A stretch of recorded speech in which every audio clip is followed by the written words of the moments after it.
નમસ્કાર. આપણે સૌ જોઈએ છીએ કે દુનિયાની અંદર, દેશની અંદર ખૂબ જ પ્રગતિ, વૃદ્ધિ, વિકાસ થઈ રહ્યા છે. આપણે સૌ વિજ્ઞાનના જોરે અનેક પ્રકારના સંશોધનો કર્યા અને ટેકનોલોજી આગળ વધી, ચંદ્ર પર પહોંચ્યા, મંગળ પર પહોંચ્યા. આપણે સૌ છેલ્લામાં છેલ્લું એઆઈનું સંશોધન કરી માણસના જેવી જ બુદ્ધિ ક્ષમતા નો આપણે આવિષ્કાર કરી શક્યા અને જેના ઉપયોગથી આપણે ઘણા બધા કામોને લગભગ માણસ કરે એવી રીતે કરવાની ક્ષમતાઓ હાસિલ કરવા તરફ આગળ વધી શકે છે. અને આપણે એવી સર્જરીઓ પણ વિકસાવી દીધી કે જે રોબોટિક સર્જરી છે. તો આની યાદી જેટલી કરીએ એટલી ઓછી છે અને એમાંથી આપણને અનેક સુવિધાઓ પ્રાપ્ત થઈ છે. એનો સ્વીકાર કરવો પડે. પણ આ સુવિધા મેળવવા પછી પણ સુખ માણસને પરમેનન્ટલી મળતું જોવા નથી મળ્યું અને એ ક્યાંક ને ક્યાંક તલાશમાં છે. અને એનું કારણ એ લાગે છે કે આપણે શરીરને આપણી જાત માની લીધી છે કારણ કે શરીર એ અલગ નથી. શરીર અને જીવન બંનેનું સહઅસ્તિત્વ છે.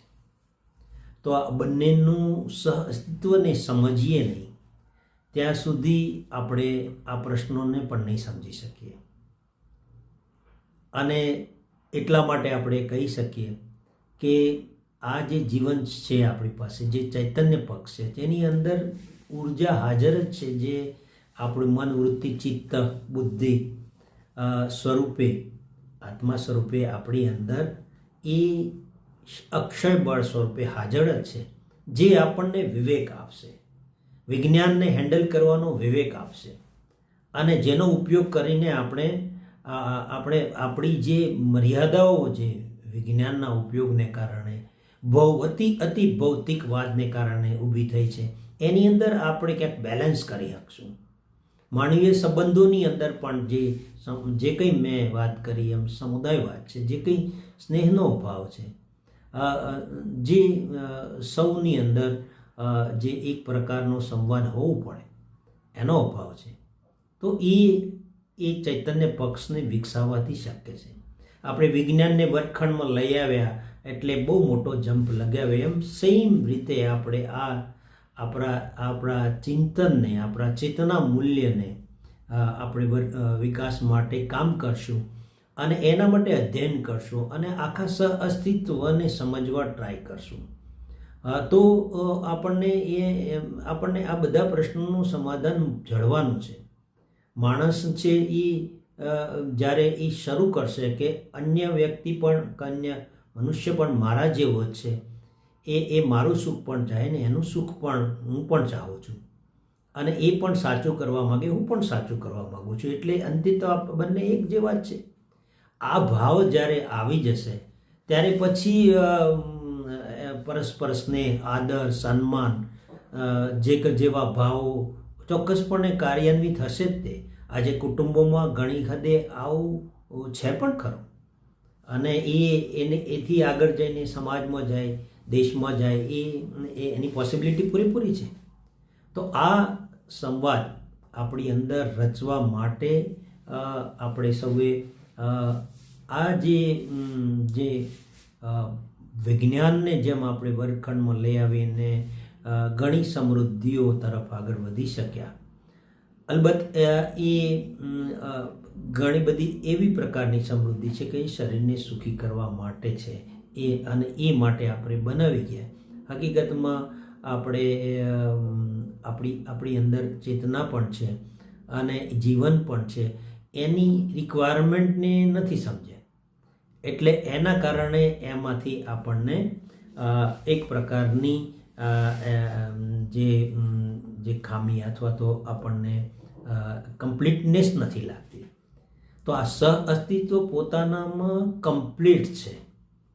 તો આ કમ્પ્લીટનેસનો અનુભવ આપણે કરીએ, એને જાણીએ, એનો અધ્યયન કરીને આપણે સમજીએ અને પછી આપણે અભ્યાસપૂર્ણ રીતે આપણા વ્યવહારમાં પણ લઈ આવશું તો ચોક્કસપણે આ બધી જ જે વાત છે એનો ઉકેલ આપણને જડશે.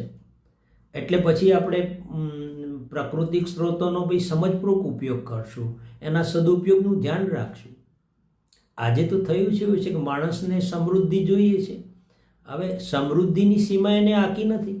મારે એક ફેમિલીને કેટલા સાધન સગવડતા જોઈએ છે, કેટલા કપડાં જોઈશે, કેવી પ્રકારનું ઘર જોઈશે, કેવી પ્રકારનું અન્ય સુવિધા જોઈશે, અને હું અન્યને મદદરૂપ થઈ શકું એ માટે કેટલુંક જોઈશે.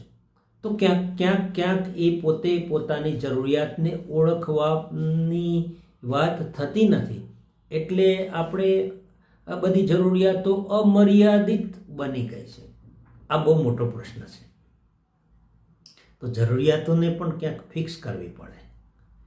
સમૃદ્ધ જીવન જીવવાનું છે, સમૃદ્ધિ જોઈએ, પણ સમૃદ્ધિ કોને કહેશું?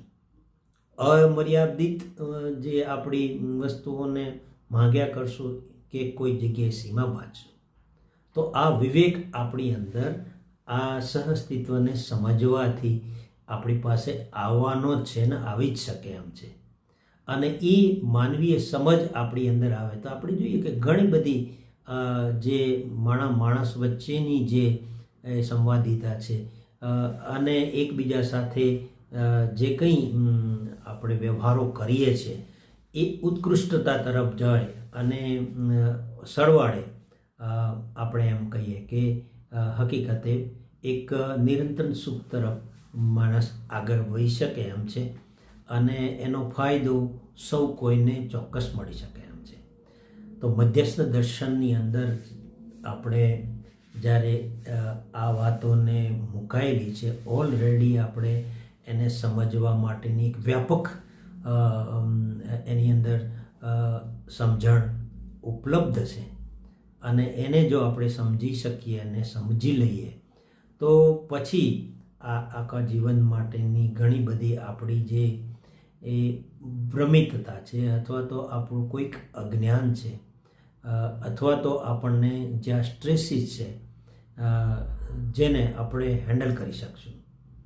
અંતે ફરીથી એમ કહું, જેમ વિજ્ઞાનને આપણે વર્ગખંડમાં લાવી અને આપણે ખૂબ સમૃદ્ધ બનાવી દીધું, એવી જ રીતે આપણા ચૈતન્યમૂલક વિદ્યાને પણ વર્ગખંડમાં લઈ આવશું તો પછી એક મોટો બીજો જમ્પ થશે અને માનવજાતને એક ચોક્કસ સ્થિરતા તરફ લઈ જશે.